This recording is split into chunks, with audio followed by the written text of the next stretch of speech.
That's nice. Now you can promptly shove it up your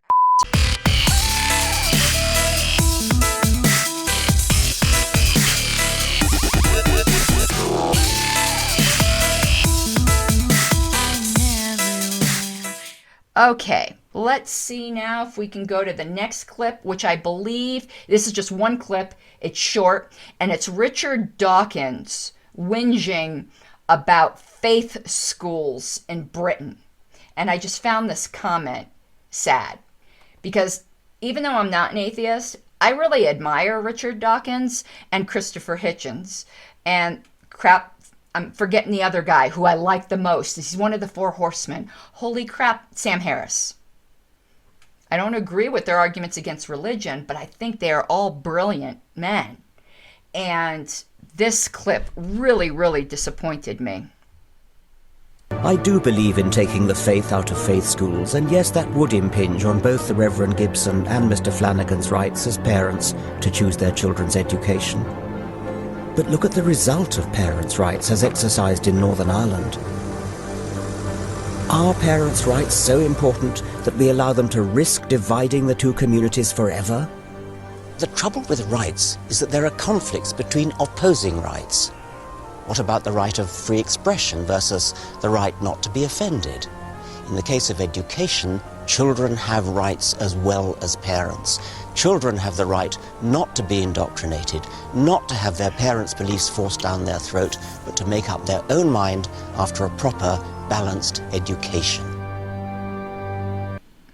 Okay, I hope you found that as alarming as I did. And you know, I set this up so that I could go full screen, and of course it doesn't work. I troubleshooted it, but this is fine. You can see me in the little circle. There's no right not to be offended, Richard. You should know that of all people. If so, you'd be the first to be silenced because you offend a lot of people. But again, it's the whole what's good for the goose is not good for the gander with so many people. If there's no right to offend, if there's a right not to be offended, Richard, pull all your books. Because your atheism stuff is some harsh medicine that offends a lot of people. Just getting the waterline in here. And rights do not conflict. If you see rights that allegedly conflict, one of them's not actually a right. And to say, so basically, the rights of parents are great until they conflict with the rights of society. Society has no rights, dude. Only individuals do. So you talk about the rights of children not to be indoctrinated. Everything we do to bring up our children is a form of indoctrination. And parents do have the right, as the custodian of their children's rights until they're of a sufficient maturity level to take ownership of their own rights, to raise them in the manner that they see fit, as long as they are not violating the type of rights of children that don't require any kind of maturity to assert, such as, you don't get to mutilate them, you don't get to beat them, you don't get to starve them, that sort of thing.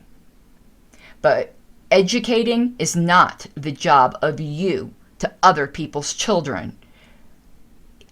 If I were a parent, I heard your opinion, I'd be, that's nice, now you can promptly shove it up your ass because I'm going to raise my own children the way I see fit.